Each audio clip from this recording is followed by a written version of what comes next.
de Zacharie. C'est le prophète Zacharie, l'avant-dernier des prophètes de l'Ancien Testament, que nous devons considérer. C'est un grand prophète. Son livre est assez long et il est très riche, très raffiné, de telle sorte que nous devrons nous contenter d'une vue d'ensemble, d'une sélection de quelques points particulièrement importants. Je vais lire les 2 chapitres qui sont au centre de la première partie et sur lesquels je reviendrai. Ils ne sont pas très faciles à suivre. Le style de Zacharie est un style très dense et parfois un peu compliqué, mais les explications que j'essaierai de donner tout à l'heure devraient permettre d'y voir clair, et il faut commencer par lire. Donc je vais lire les 2 chapitres 3 et 4 de Zacharie, après quoi nous demanderons au Seigneur son aide pendant notre étude, et c'est à Madame Jean-Marie que je demanderai de nous conduire dans la prière après la lecture de Zacharie 3 et 4.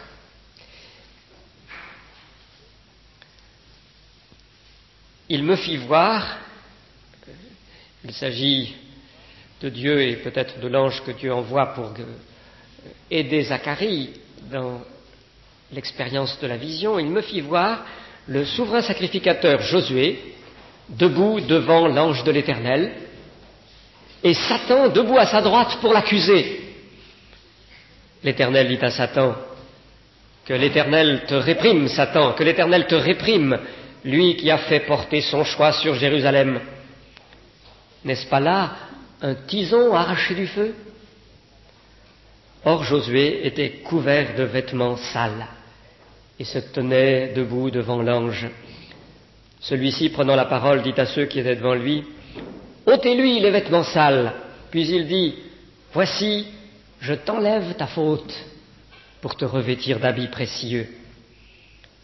Je dis qu'on mette sur sa tête un turban pur. Et ils mirent le turban pur sur sa tête, et ils lui mirent des vêtements. L'ange de l'Éternel se tenait là. Alors l'ange de l'Éternel apporta ce témoignage à Josué: ainsi parle l'Éternel des armées, si tu marches dans mes voies et si tu gardes mon commandement, c'est toi qui gouverneras ma maison, tu garderas aussi mes parvis, et je te donnerai libre accès parmi ceux qui se tiennent ici. Écoute donc, Josué, souverain sacrificateur, toi et tes compagnons qui sont avec toi, car ce sont des hommes qui serviront de présage. En effet, me voici, je fais venir mon serviteur, le germe. Car voici la pierre que j'ai placée devant Josué. Il y a 7 yeux sur cette seule pierre. Je graverai moi-même ce qui doit y être gravé, oracle de l'Éternel des armées, et j'ôterai la faute de ce pays en un seul jour. En ce jour-là, oracle de l'Éternel des armées, vous vous inviterez les uns les autres, sous la vigne et sous le figuier. L'ange qui parlait avec moi revint et me réveilla comme un homme que l'on réveille de son sommeil. Il me dit: que vois-tu? Je répondis: ce que je vois, c'est un chandelier tout en or, avec un vase à son sommet et portant 7 lampes, avec 7 conduits pour les lampes qui sont au sommet du chandelier, le surplombant. 2 oliviers, l'un à la droite du vase et l'autre à sa gauche. Reprenant la parole, je dis à l'ange qui parlait avec moi: qu'est-ce que cela, mon Seigneur? L'ange qui parlait avec moi me répondit: ne sais-tu pas ce que c'est? Je dis: non, mon Seigneur. Alors il reprit et me dit: c'est ici la parole que l'Éternel adresse à Zorobabel. Ce n'est ni par la puissance, ni par la force, mais c'est par mon esprit, dit l'Éternel des armées. Qui es-tu, grande montagne? Devant Zorobabel, tu seras aplani. Il en sortira la pierre principale au milieu des acclamations. Grâce, grâce pour elle. La parole de l'Éternel me fut adressée en ce mot: les mains de Zorobabel ont fondé cette maison, ses mains l'achèveront. Et tu reconnaîtras que l'Éternel des armées m'a envoyé vers vous. Qui donc a méprisé le jour des petits commencements? L'on se réjouira en voyant le fil à plomb dans la main de Zorobabel. Ces 7-là sont les yeux de l'Éternel qui parcourent toute la terre. Je pris la parole et lui dis: que sont ces 2 oliviers à la droite du chandelier et à sa gauche. Je pris une seconde fois la parole et lui dis « Que sont les 2 rameaux d'olivier qui sont près des 2 tubes d'or d'où découle l'or ?» Il me répondit « Ne reconnais-tu pas ce qu'ils sont ?» Je dis « Non, mon Seigneur. » Et il dit « Ce sont les 2 oins qui se tiennent debout devant le Seigneur de toute la terre. » Prions Dieu maintenant.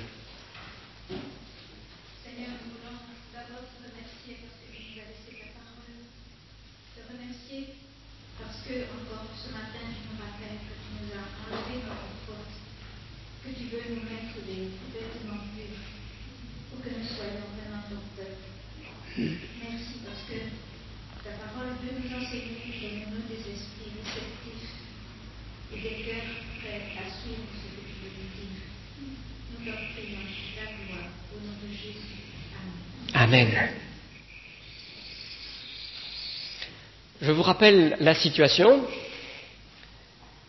Le peuple d'Israël, globalement considéré, celui du royaume des 10 tribus et celui du royaume de Juda, auquel Benjamin était associé, ce peuple des 12 tribus, choisi par Dieu, à cause de ses fautes, par châtiment annoncé depuis longtemps par les prophètes, a été déporté loin de sa terre. Le peuple d'Israël a été déporté en 2 grandes phases pour le royaume des 10 tribus et puis pour le royaume de Juda au 8e siècle et au début du 6e siècle avant Jésus-Christ. Ils ont été déportés en Babylonie, donc près du golfe Persique, dans la région qui est aujourd'hui celle de l'Irak. Je vous rappelle en gros la carte. Donc, Juda, Jérusalem, c'est ici avec la mer Morte, et la Babylonie avec le golfe Persique par ici se situe un peu plus au nord et surtout à l'est. Il y a le grand désert d'Arabie qui le sépare. Donc, lorsque l'on fait le voyage, on passe comme ça. Mais après 70 ans de domination des Babyloniens sur toute cette région du Moyen-Orient, après 70 ans comme l'avait annoncé le prophète Jérémie, il y a au moins 2 oracles tout à fait clairs qui précisent ce délai, les Babyloniens ont été vaincus par la puissance des Mèdes et des Perses. Les Mèdes sont des habitants des montagnes par ici, les Perses une région encore un peu plus à l'est, et un empire médo-perse fondé par Cyrus le Grand, a remplacé l'empire babylonien. Et, comme les prophètes l'avaient annoncé, les Israélites, les Judéens, qui étaient établis dans les colonies de déportés de la région de Babylone, ont eu le droit de rentrer au pays. En 538, Cyrus a pris un décret qui autorisait le retour. Alors ils ne sont pas tous revenus de loin. Et d'ailleurs les prophètes l'avaient dit, c'est un reste, le reste des plus fidèles qui seulement reviendraient par caravanes successives. Quelques milliers de Judéens et d'Israélites sont revenus dans la terre de leurs ancêtres, à Jérusalem et alentour. Ils ont commencé à rebâtir le temple, mais les païens ou semi-païens qui s'étaient installés dans la région n'ont pas été contents, ont fait obstruction, et très vite le petit groupe de ceux qui étaient rentrés s'est découragé, a laissé les travaux en plan, et puis chacun a essayé de se débrouiller comme il pouvait. Et alors en 520 avant Jésus-Christ, Dieu a suscité 2 prophètes pour réveiller l'énergie, l'ardeur, la foi de cette communauté, de ceux qui étaient revenus au pays. Oui, monsieur. Je peux vous mettre devant le micro. Oui, c'est ça, c'est à cause du tableau, mais je peux peut-être rapprocher le tableau. Voilà. Merci bien, monsieur Charles. Donc en 520, Dieu a suscité 2 prophètes pour réveiller son peuple et pour l'exhorter à reconstruire vraiment la maison de Dieu qui avait été détruite, le temple. Ces 2 prophètes étaient, d'une part, un prophète sans doute fort âgé, qui s'appelait Agé. Je ne fais pas de jeu de mots, en fait, en hébreu, c'est Haggai. Et nous avons étudié son message la fois dernière. Il a juste eu à prophétiser à ce moment-là, dans ce créneau historique très particulier, 520 avant Jésus-Christ, pour dire il faut rebâtir, et si vous rebâtissez, si vous donnez la priorité à l'œuvre de l'Éternel, à son temple, je vous bénirai en retour. Et puis un autre prophète qui sans doute était fort jeune, lui, à ce moment-là, de race sacerdotale, qui aurait dû être prêtre, essentiellement, Zacharie. Et alors Zacharie a d'abord secondé Agé en 520, mais Dieu lui a donné un ministère beaucoup plus long, avec des prophéties beaucoup plus riches de contenu, des promesses allant plus loin dans l'avenir. Zacharie a été un prophète récapitulateur, pourrait-on dire, de toute la série des prophètes venus avant lui. Son livre est un livre de prophéties érudites, si on peut employer l'expression, mais elle n'est pas du tout inconvenante, parce que Dieu suscite parfois des prophètes en leur disant comme ça, juste sur le champ, ce qu'il faut dire. Mais Dieu suscite aussi des prophètes qui réfléchissent à l'avance, qui méditent la parole qu'ils auront à apporter. L'Esprit de Dieu travaille en eux pendant des heures et des heures. C'est autant de la prophétie, et même peut-être davantage, enfin non, pas davantage, autant, que si c'est juste sur le champ qu'ils reçoivent la parole à dire. Alors, Zacharie, on le voit bien par son livre, est un prophète qui a été inspiré d'une façon méditative, qui a réfléchi sur les livres des prophètes venus avant lui, parce que son livre est truffé d'allusions, de souvenirs des prophètes antérieurs, dont il reprend en quelque sorte tout l'héritage, d'une manière qui est appropriée à la situation où le Seigneur l'a placé, et cela bien sûr conduit par l'Esprit même du Seigneur.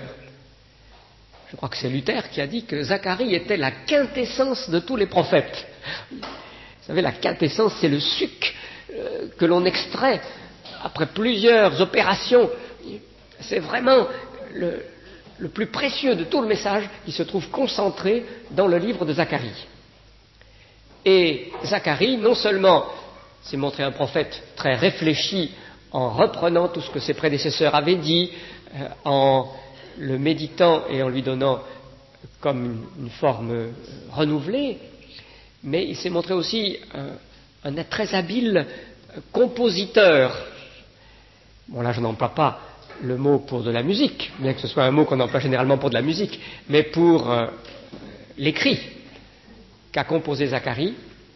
Zacharie est un maître des symétries. Son livre est un livre séparé en deux gros morceaux, en quelque sorte. Vous avez les 8 premiers chapitres qui forment un gros morceau et qui semblent surtout dater de sa jeunesse, 520, 519, peut-être un petit peu après. Et puis, un deuxième bloc, les chapitres 9 à 14, qui probablement datent de sa vieillesse. Mais là, il n'y a pas de date précise qui soit donnée. C'est la mention des Grecs qui fait penser que c'est la période de 480 avant Jésus-Christ à peu près, parce que les Grecs ont joué un rôle très important dans tout le Moyen-Orient à cette époque. Il y a eu guerre entre l'Empire perse et les Grecs, et du coup, la mention des Grecs fait penser que Zacharie a prophétisé les choses que l'on trouve dans les chapitres 9 à 14, plutôt vers la fin de sa vie. 490, 480, peut-être 470, oui, on ne peut pas savoir de manière plus précise. Et alors, ces deux morceaux se trouvent structurés l'un et l'autre de façon très savante, très très habile. Et je veux vous le faire percevoir avant de résumer les grands points du message.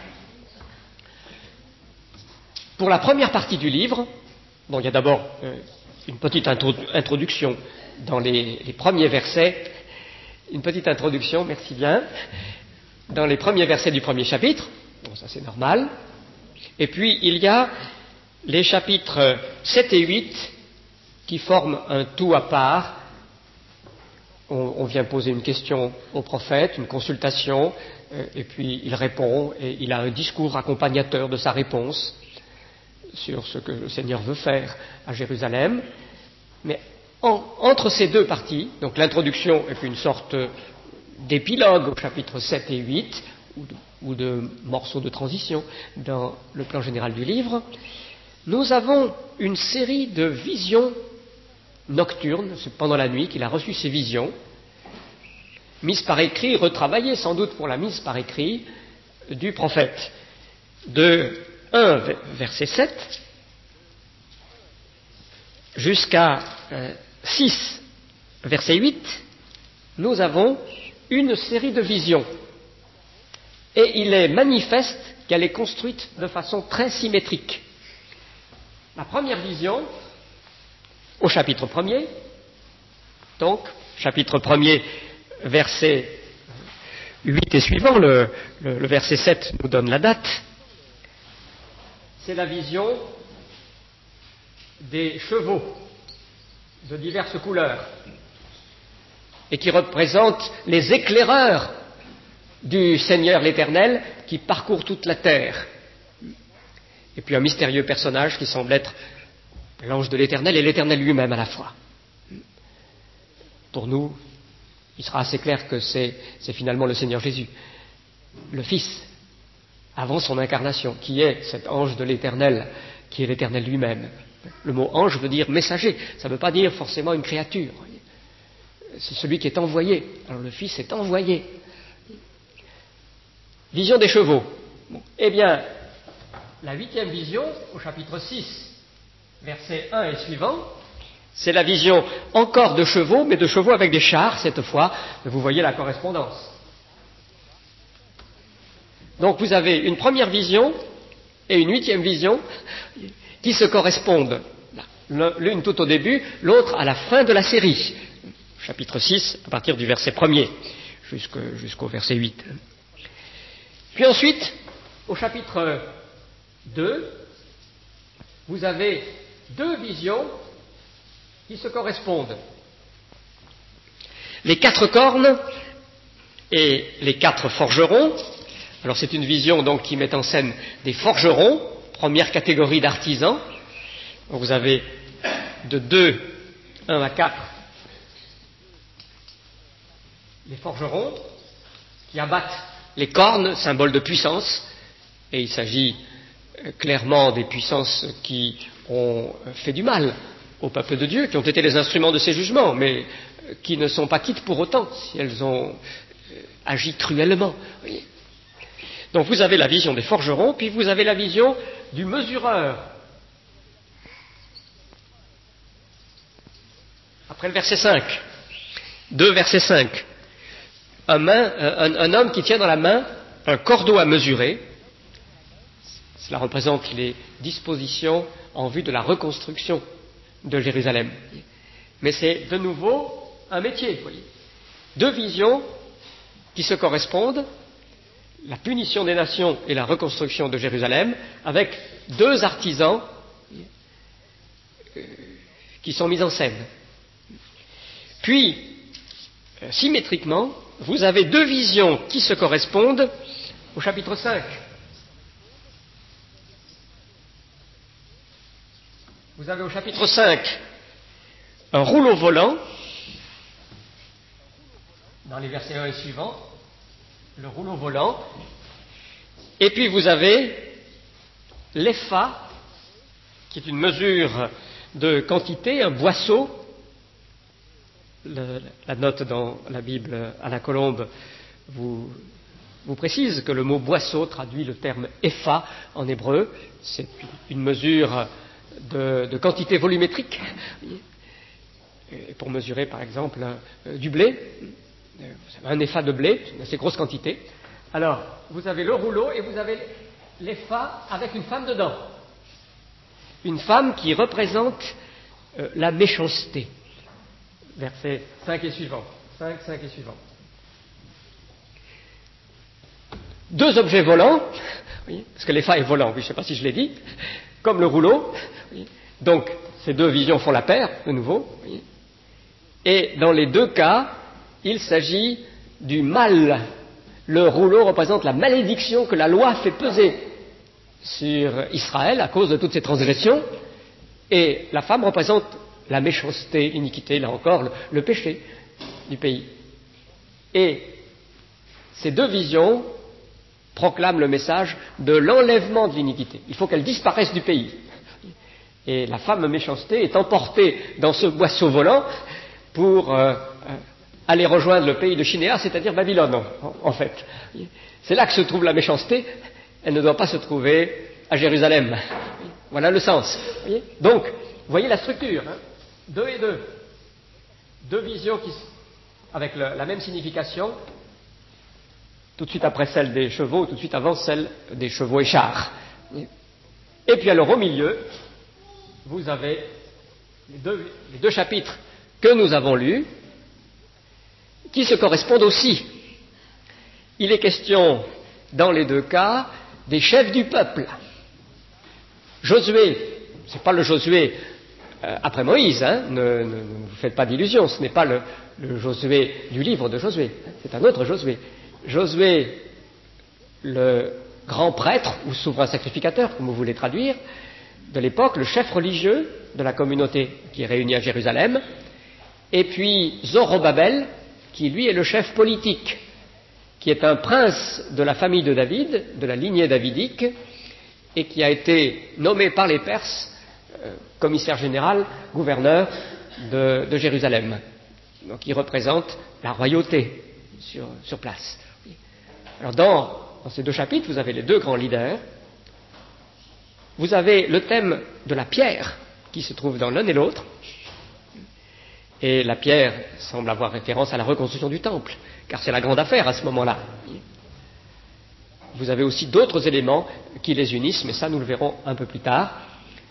De toute façon, au chapitre 4, les deux oliviers représentent les deux oins qui se tiennent devant le Seigneur de toute la terre. Qui sont ces deux oins? Ce sont Josué et Zorobabel. Les oins, ce sont ceux qui ont reçu l'onction, c'est-à-dire l'huile sainte qui met à part pour le service de Dieu. Et les deux offices d'onction, dans l'Ancien Testament, c'était l'office royal. Le roi était appelé l'oint de l'Éternel. Et l'office sacerdotal, le grand prêtre, était lui aussi mis à part par une onction, par de l'huile qui lui était versée sur la tête pour le mettre à part. Cette huile représentait sans doute le Saint-Esprit même, qui seul rend capable d'accomplir l'œuvre de Dieu. Et alors, donc, au chapitre 4, l'accent est mis sur ces deux titulaires des offices d'onction, le grand prêtre et le prince de la famille de David, et ils sont représentés comme deux oliviers par lesquels l'huile qui alimente le chandelier pour que la lumière brille, par lesquels cette huile est dispensée. Donc vous voyez le lien qu'il y a entre les chapitres 3 et 4, qui sont au centre du dispositif. Vous voyez que c'est une belle symétrie, c'est très bien composé. Et en plus, pour nous faire bien comprendre que ces chapitres 3 et 4 sont vraiment la partie centrale où le message le plus important nous est présenté, vous avez un additif au chapitre 6, les versets 8 et suivants, ou 9 et suivants, qui ne sont pas le récit d'une nouvelle vision, mais d'un geste symbolique qui, en quelque sorte, vient se rajouter à la signification de la série des visions. Quel est le geste symbolique que le prophète doit accomplir sur ordre de l'Éternel au chapitre 6, verset 9 et suivant? C'est un couronnement de Josué. Josué doit recevoir solennellement une couronne qui ensuite sera déposée dans le temple à titre de mémorial dans l'attente de l'accomplissement des promesses. Car Josué, il est un homme de présage, comme dit le chapitre 3. Il n'est là que comme une figure pour annoncer celui qui doit venir. Et donc la couronne de laquelle il est couronné a aussi une valeur symbolique pour l'avenir. C'est une sorte de symbole prophétique. Et nous le verrons, cette couronne est en fait une couronne double, et un oracle accompagne qui dit que celui qui va venir, dont Josué n'est qu'une préfiguration, sera à la fois roi et prêtre, grand prêtre. Donc nous avons dans ce morceau du chapitre 6, verset 9 et suivant, ce couronnement symbolique, vous voyez, ce symbole gestuel, une relation directe avec le message des chapitres 3 et 4, où il s'agit de Josué, le grand prêtre, de Zorobabel, le prince davidique, qui représente en quelque sorte la royauté. Vous avez une relation très étroite qui nous signale que c'est bien cet ensemble 3-4 qui est le cœur du message que Zacharie devait apporter. Voilà pour la première partie du livre, pour vous donner une idée de la finesse et de la rigueur avec laquelle Zacharie a su composer son livre. Pour la deuxième partie, chapitres 9 à 14, ça ne s'aperçoit pas du premier regard tout autant, et en fait il y a eu des générations et des générations de commentateurs qui n'ont pas vu qu'il y a aussi une structure d'une symétrie extraordinaire, très très remarquable. Quand on se met à chercher, on se rend compte que les chapitres 9 à 14 sont construits sous la forme d'un grand W,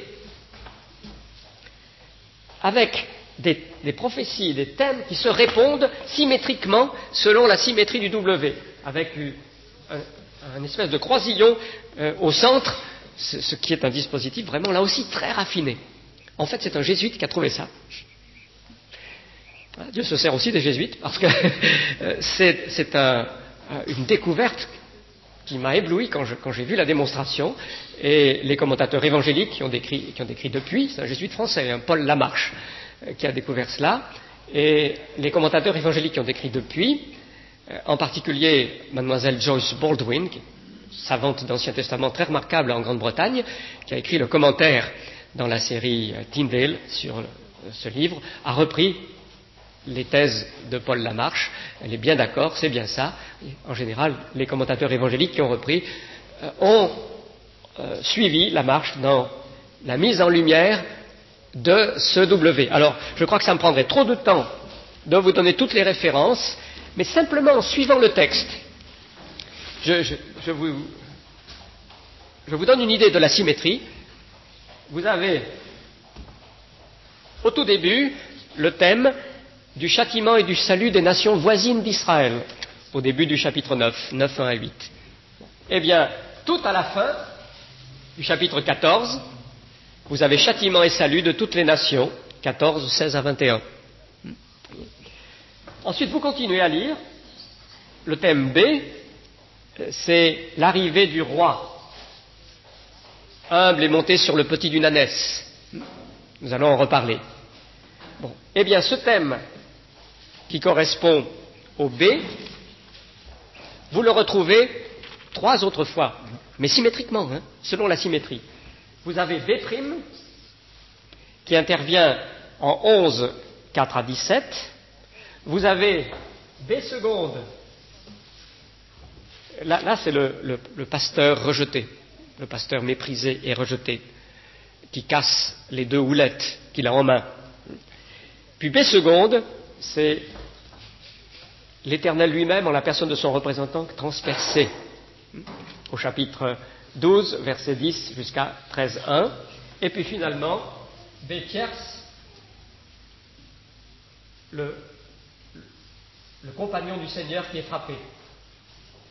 C'est 13, 7 à 9. Simplement pour vous donner toujours une idée de la symétrie. Après ce thème B, vous avez le thème C. Le thème C, c'est guerre et victoire d'Israël. Bon, eh bien, vous le retrouvez aussi en C',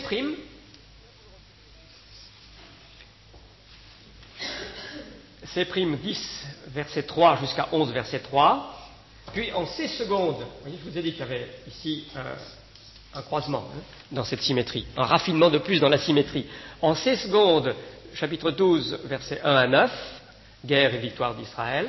Et puis en C tierce, au début du chapitre 14, guerre et victoire d'Israël. Et puis finalement, vous avez le thème D, qui intervient 2 fois, idole et châtiment de l'idolâtrie, 10 versets 2 et 3, et ici, idoles supprimées, au chapitre 13, versets 2 à 6. Vous voyez comment c'est thème? Et c'est le texte vraiment tel qu'il est. Hein? Vous continuez à le lire et vous trouvez tout ça. Voyez, avec ces thèmes qui se répondent, comme un grand W avec un croisement au centre du dispositif. Alors je dis tout de suite que ce qui nous intéresse, nous, le plus, c'est la série des B.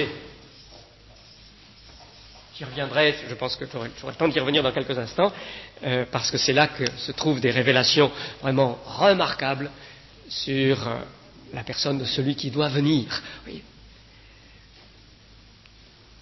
Il me semble évident que Zacharie a su manier tous les outils du langage, toutes les techniques de l'écriture d'une façon très très rigoureuse et remarquable. Oui. Ça veut dire que son livre n'est pas si facile à comprendre. Vous voyez, c'est pas du journalisme et quelque chose qui se lit comme ça d'un trait. Il faut trouver toutes ces correspondances pour commencer à comprendre.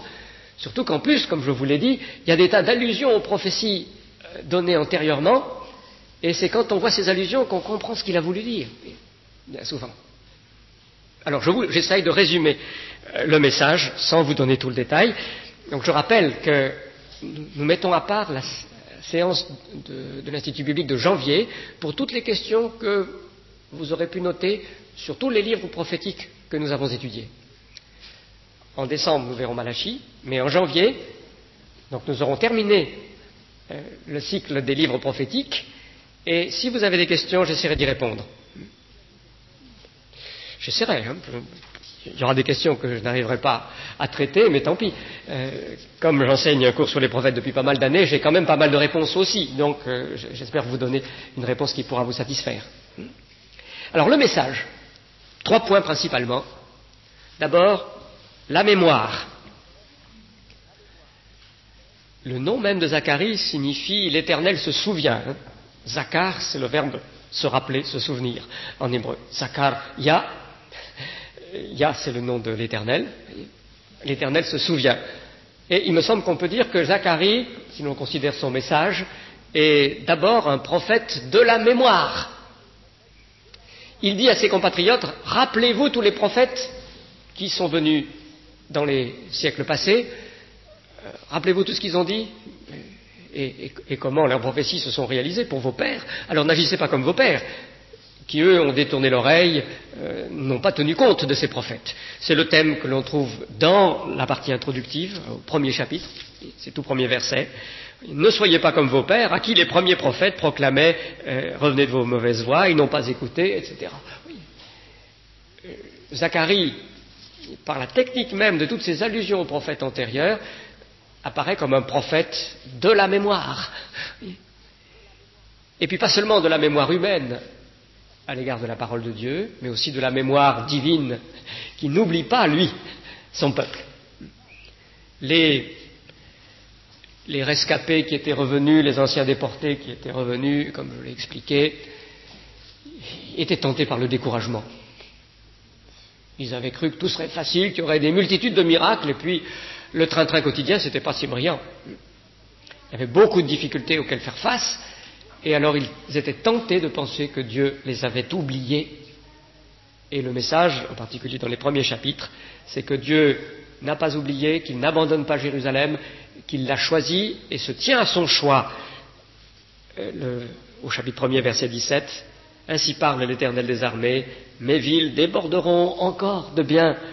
L'Éternel consolera encore Sion, il fera encore porter son choix sur Jérusalem. » Et ce thème est repris au chapitre 2, verset 16, « Il fera encore porter son choix sur Jérusalem. » Et au chapitre 3, ce que l'ange de l'Éternel dit à Satan pour le réprimer, c'est lui qui a fait porter son choix sur Jérusalem. Donc, le thème de la mémoire joue dans les deux sens. Dieu se souvient, que les hommes aussi se souviennent. Alors juste là, pour nous, application, je crois qu'il est utile de nous rappeler l'importance de la mémoire. C'est incroyable comme nous pouvons oublier ce que le Seigneur a fait dans notre vie, oublier ce qu'il a fait dans la vie de son Église, ce qu'il a fait lorsque le Seigneur Jésus est venu. Nous nous laissons piéger par les apparences du moment présent. Nous faisons vraiment comme si nous n'avions pas su ces choses, et si nous ne les avions pas vues, touchées, éprouvées nous-mêmes. Même à Timothée, Paul dit « Souviens-toi de Jésus-Christ » dans la seconde épître à Timothée. Et je crois que nous devons dire la mémoire est vraiment une fonction non seulement mentale, mais spirituelle, de première importance. Il ne s'agit pas de vivre dans le passé, mais justement par la mémoire, de faire porter son fruit au passé pour notre présent. Ça, c'est un premier grand point du message de Zacharie. Deuxième grand point, celui qui concerne les deux offices dont il est question spécialement au chapitre 3 et 4, l'office royal et l'office sacerdotal du grand prêtre. Je pense qu'il est clair que, guidé par l'Esprit de Dieu, Zacharie s'est vraiment beaucoup intéressé à cette question. Les deux oins, les deux titulaires des offices d'onction, le grand prêtre et le roi, le rapport entre ces deux offices. Il en parle donc beaucoup dans le premier morceau de son livre, comme je l'ai souligné. En fait, il y a aussi dans la dernière partie du livre des indices qui montrent que le sujet l'intéressait toujours. Je vous signale au chapitre 11, le verset 8. Je crois que c'est quelque chose que tous les commentateurs n'ont pas vu, mais je vous donne mes conclusions sur l'interprétation. Dans la vision énigmatique sur le pasteur rejeté, le pasteur qui est l'Éternel, qui est rejeté par le peuple, il est dit « Je fis disparaître les 3 bergers, 3 pasteurs, en 1 mois ». Qu'est-ce que ça veut dire? Alors je suis venu à la conclusion, pour ma part, avec d'autres commentateurs, mais pas avec tous, que les 3 pasteurs représentent les 3 offices par lesquels le troupeau du peuple d'Israël devait être conduit. L'office royal, l'office sacerdotal et l'office prophétique. Parce que c'est là le 3e office. Ils étaient loin du Saint-Esprit, les prophètes, pour parler au nom de Dieu. Alors ce sont ces 3 offices, parce que les titulaires en ont trahi en Israël et Juda. Les rois se sont mal conduits, les grands prêtres ont laissé l'idolâtrie pénétrer dans le temple, les faux prophètes ont pullulé. Donc je supprimais les 3 offices, les 3 pasteurs en 1 mois, veut dire le châtiment divin sur ces 3 offices. Mais cette mention nous montre que, même devenu vieux, Zacharie pense toujours à ces offices. Et puis l'autre indice qu'il le fait se trouve au chapitre suivant, où il est question du deuil lorsque l'effusion de l'esprit de supplication sera faite sur le peuple. Le pays sera dans le deuil, c'est le deuil de la repentance. C'est la tristesse selon Dieu qui produit la repentance, qui est représentée par ce deuil au chapitre 12. Le pays sera dans le deuil, chaque clan à part. Le clan de la maison de David à part, et les femmes à part, le clan de la maison de Nathan à part, et les femmes à part, le clan de la maison de Lévi à part, et les femmes à part, le clan de Chiméi à part, et les femmes à part. Tous les autres clans, chaque clan à part, et les femmes à part. Qu'est-ce que ça veut dire, ça? Bon, je vous dis ce que je crois l'interprétation. D'abord, pourquoi les femmes à part? Tous ces clans à part, cette insistance sur le à part, je crois que ça veut dire que la repentance qui est ici annoncée, c'est une repentance individuelle. Ce n'est pas simplement la masse du peuple, conduite par ses chefs, qui dit Israël se repent. Vous voyez, il faut que ce soit chaque individu, donc chaque clan à part, les femmes à part. La femme, là, n'est pas en cause simplement comme soumise à son mari, puis elle suit son mari. Les femmes à part. Oui. C'est le caractère personnel de la repentance, de la conversion, qui est ici en cause. Parce qu'il s'agit de l'attitude envers l'Éternel qu'ils ont transpercée. Ils se repentent. Oui. Donc, l'insistance sur le à part, je crois que c'est l'indice que la conversion en cause est une conversion individuelle. Mais pourquoi mention du clan de David, de Nathan, de Lévi, de Chiméi? Le clan de Nathan, c'est le clan du fils de David. C'est le clan principal dans la famille de David. Donc, c'est la lignée royale, avec le grand ancêtre David, et puis le clan qui a le plus de poids, celui de Nathan. Chiméi, c'est de même un fils de Lévi. Donc là, c'est la lignée sacerdotale des prêtres. Donc, c'est d'une part la lignée royale, d'autre part la lignée sacerdotale, qui sont spécialement mises en relief dans cet oracle. Donc, nous retrouvons à la fin du livre de Zacharie ce même intérêt pour les deux offices. Alors, à quoi correspondent ces deux offices ? Je pense qu'on peut dire que le prêtre est d'abord le médiateur entre Dieu et les hommes, mais surtout dans le mouvement qui va des hommes à Dieu, bien qu'il soit aussi un porte-parole de Dieu à l'égard des hommes. Mais le rôle du prêtre, c'est d'abord de traiter de l'énorme difficulté qu'il y a entre Dieu et les hommes, c'est-à-dire le péché, qui attire la sainte colère de Dieu. Dieu ne peut pas supporter une telle ordure, et donc le prêtre est l'homme qui accomplit les sacrifices, qui joue un rôle de médiateur pour que la question du péché soit réglée et qu'ainsi l'homme puisse être réconcilié avec Dieu. C'est là le rôle sans doute principal du prêtre, et c'est ce que nous dit l'Épître aux Hébreux quand elle définit le rôle du prêtre, en fait. Il y a une définition du rôle du prêtre, du grand prêtre. Le rôle du roi, c'est d'être le lieutenant de l'Éternel et d'exercer la justice en son nom, de s'occuper du bien de la communauté terrestre pour qu'elle vive une vie ordonnée, et il est donc le lieutenant de Dieu, présenté par moments comme un fils adoptif de Dieu. Dieu l'adopte pour qu'il accomplisse ce rôle. Alors les deux doivent concourir. Pour le bien du peuple de Dieu, pour qu'il puisse rendre son témoignage, il faut ces deux oins, comme deux oliviers qui dispensent l'énergie de son service au peuple de Dieu. Je crois que le chandelier, dans la vision du chapitre 4, représente le peuple de Dieu, qui doit faire briller à la gloire de Dieu sa lumière dans le monde. Que votre lumière luise devant les hommes. Mais comment le peuple de Dieu peut-il accomplir cette mission ? Grâce aux offices que Dieu a instaurés, l'office sacerdotal et l'office royal qui collaborent dans cette fonction. Mais enfin, il y a quand même une difficulté, ils sont deux. Lequel est le plus important, l'office royal ou l'office sacerdotal ?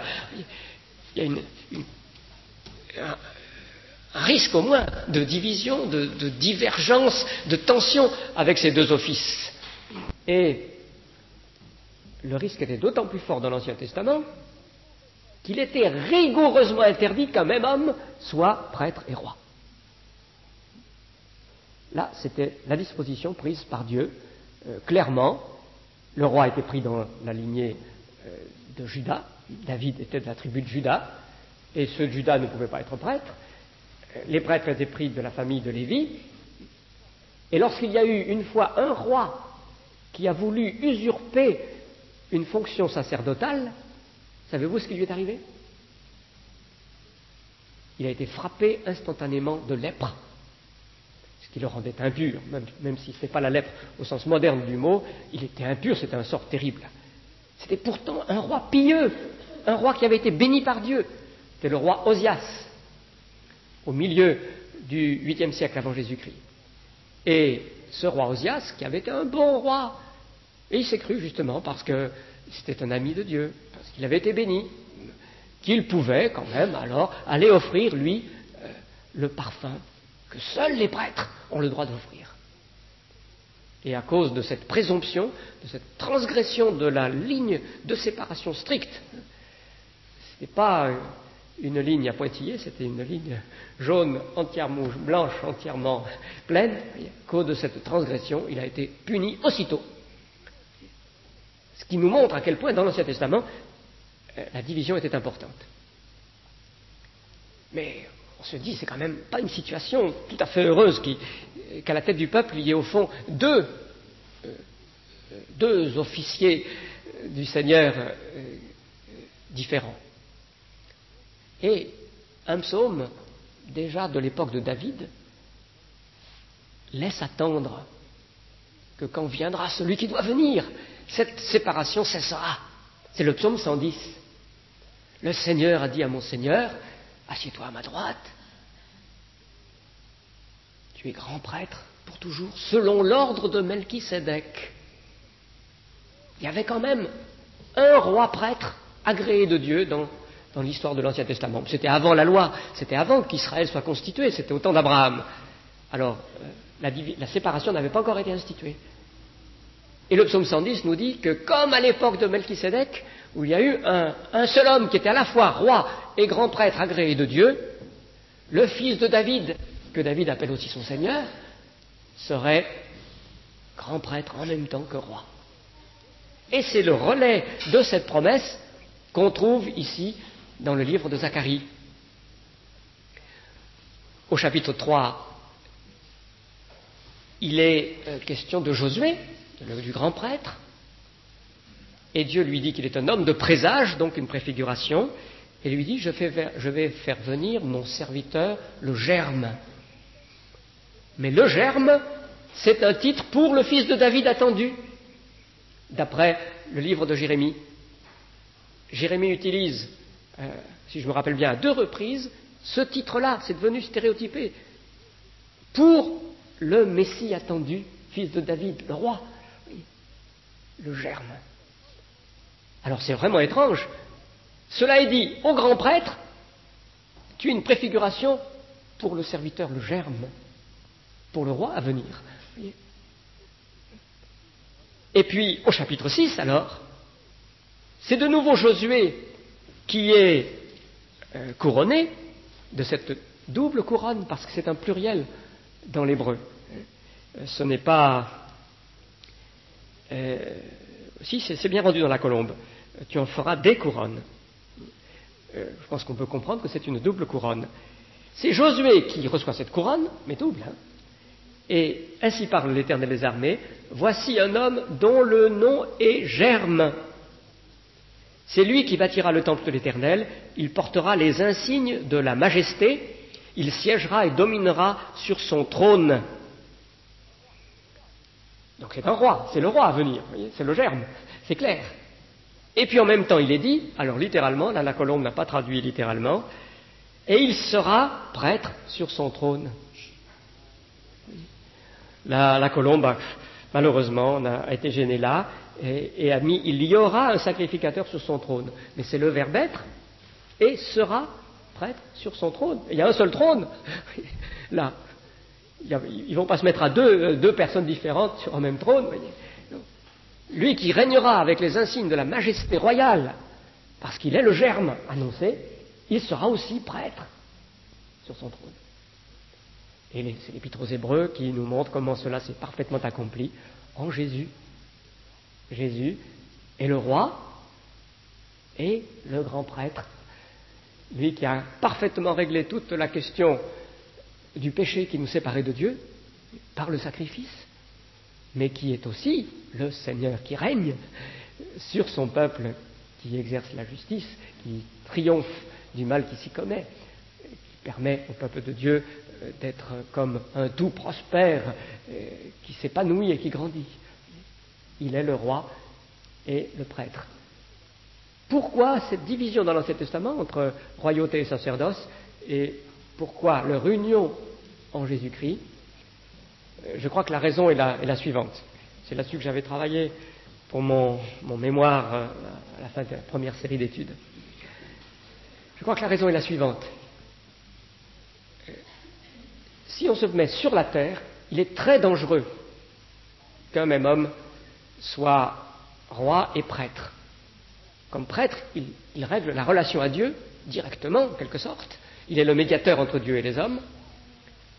Mais comme roi, il règne sur la terre. Il doit tenir compte de toutes les contingences terrestres. Son royaume est forcément un royaume terrestre, même si le nom de l'Éternel y est honoré. Or, le royaume qui accomplit vraiment la volonté de Dieu n'est pas de ce monde.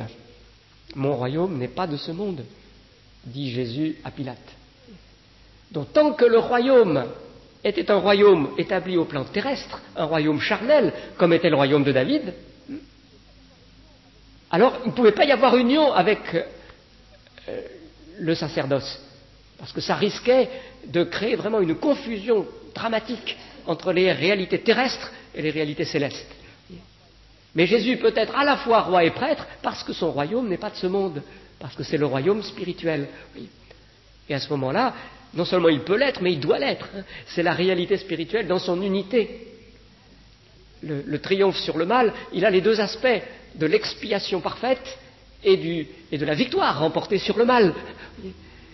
Donc quand on est au plan spirituel, les deux sont unis. Et c'est le cas en Jésus. Mais quand on était au plan des figures charnelles de l'Ancien Testament, il fallait séparer. Voilà, je crois, pourquoi nous avons cette situation. Alors tout cela est très, très intéressant pour notre réflexion, même notre rapport aux autorités établies dans nos nations, même si ce ne sont pas des rois. Bon, il y a toujours quelque chose de royal qui s'y attache, on le sait bien. Et je pense que ça peut avoir des conséquences même sur le rapport de l'Église et de l'État. Mais je n'insiste pas, le temps est trop avancé. Je souligne simplement la plénitude qu'il y a en Jésus-Christ notre Seigneur. Et puis je mentionne seulement le troisième point, puis si vous avez des questions, donc rappelez-vous qu'en janvier, il y aura toute une heure pour les questions.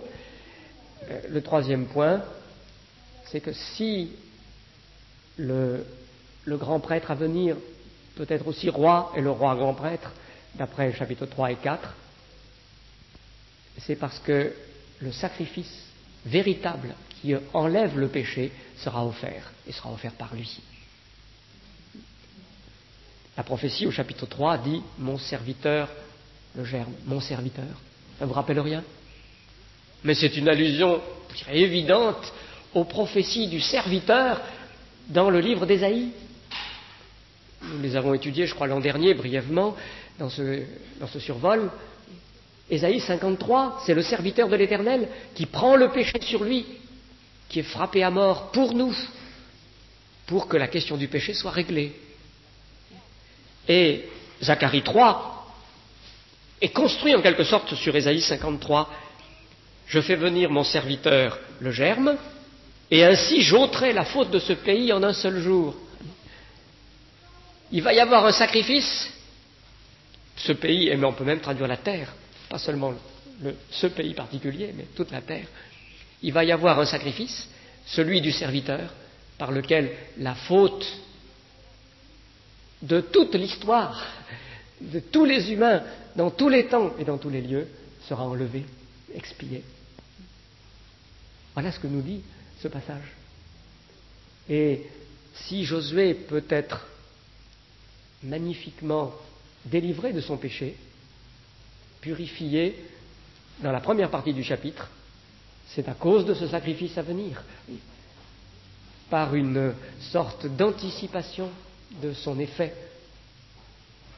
Josué est là devant Dieu, dans la vision, le grand prêtre, couvert de vêtements sales, et je peux vous dire qu'en hébreu c'est un mot horrible, c'est les excréments. Vraiment, c'est toute la saleté du péché qui est accumulée sur lui. Pourquoi une telle accumulation? Parce que le grand prêtre devait s'occuper du péché. Et chaque année, au grand jour des expiations, Yom Kippour, le grand jour des expiations, il devait faire l'expiation pour tous les péchés accumulés de l'année. C'est lui qui les prenait en quelque sorte, et par le sacrifice, expiait, puis il portait le sang dans le lieu très saint. Mais pendant les 70 ans de la captivité, le temple détruit, il n'y a pas eu de grand jour des expiations. Alors il est vraiment couvert. Horrible. Et ça pue. Horrible. Et le Satan est là pour dire, tu vois, pour l'accuser. La grande force de Satan, c'est qu'il dit vrai quand il accuse. Et la grâce de Dieu intervient. La grâce de Dieu intervient. J'enlève tous ces vêtements. Et non seulement je les enlève pour que tu sois propre, mais à la place des vêtements blancs et un turban pur, qui est un turban de fête et pour le service sacerdotal. Comment est-ce que ça est possible, cette grâce qui enlève le péché gratuitement à cause du sacrifice du serviteur? parce que j'enlèverai tout le péché de toute la terre en un seul jour. Vous voyez à quel point ce texte est déjà le Nouveau Testament avec une précision, une force extraordinaire. Et dans les chapitres 9 à 14, les passages en B prime, B seconde, B tierce, développent cela en fait, nous montrent que c'est par la souffrance, par le rejet, en étant transpercé, que celui qui doit venir accomplira le plan de Dieu qui est le plan de notre salut. Voilà, alors il y aurait beaucoup d'autres choses donc dans le livre de Zacharie, bien sûr. J'essaierai de répondre si vous avez des questions précises en janvier. Nous verrons Malachie en décembre. Si maintenant il y a une ou deux questions, nous avons juste pris 1 heure, mais s'il y a des questions maintenant qui sont trop brûlantes, je peux essayer de donner une brève réponse. Oui, Monsieur Berger. En plus d'Osias, il y a eu encore un autre roi qui a enfreint ce commandement et qui a offert un sacrifice et qui a été destitué à cause de cela. C'est Saül. Oui, Saül, sa faute exacte n'est peut-être pas définie aussi clairement comme transgression de cette règle, parce qu'il y a aussi la faute d'impatience. Il n'a pas attendu Samuel comme il lui avait commandé par Dieu. Et le simple fait offrir un sacrifice, ça peut se dire de l'adorateur qui apporte le sacrifice. Donc ce n'est pas forcément le rôle sacerdotal que d'offrir le sacrifice, simplement l'offrir. Cela dit, en l'occurrence, comme Samuel n'était pas là, qui jouait le rôle sacerdotal, il était prophète mais aussi prêtre. Saül, donc, a sans doute aussi enfreint cette règle. Ah oui.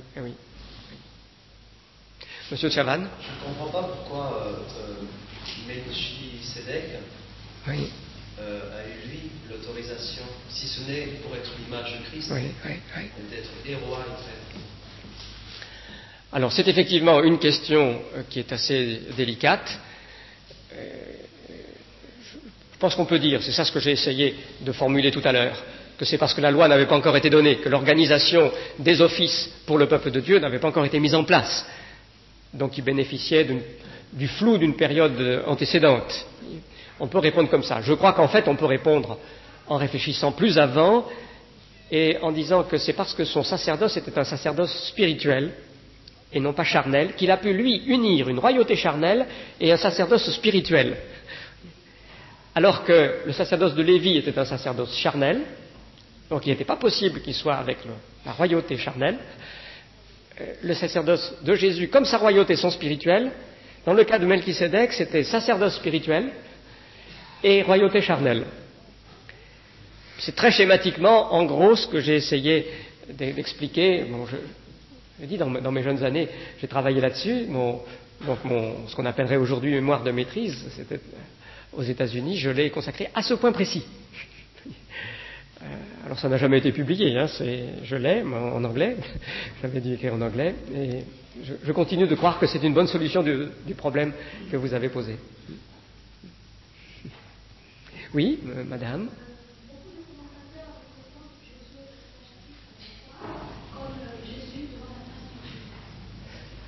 Alors en un sens, oui, je pense qu'on peut dire que Jésus lui aussi a, justement pour accomplir son sacrifice en tant que serviteur et grand prêtre, a pris toute notre ordure sur lui.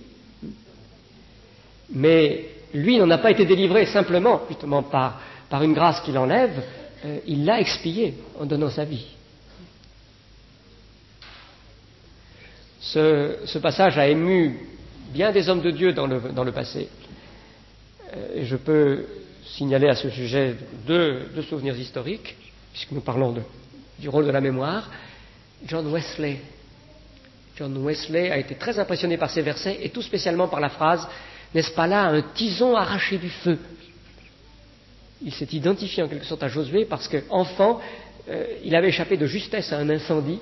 Il y a vu comme un signe de la part de Dieu, et cela l'a conduit à lui consacrer sa vie comme il l'a fait, et puis aussi à s'identifier à Josué, le pécheur à qui Dieu enlève ses vêtements sales pour lui donner des vêtements de pure grâce, éclatants et purs.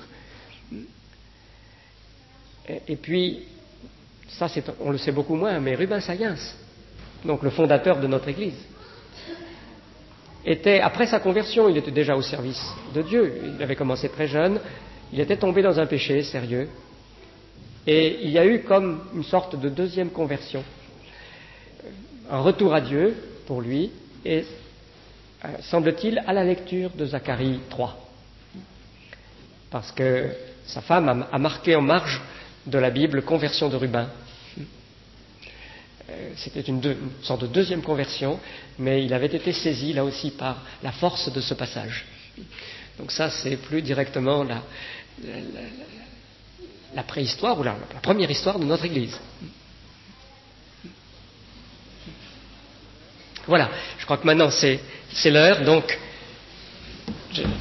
je serai prêt à essayer de revenir sur certaines questions au mois de janvier.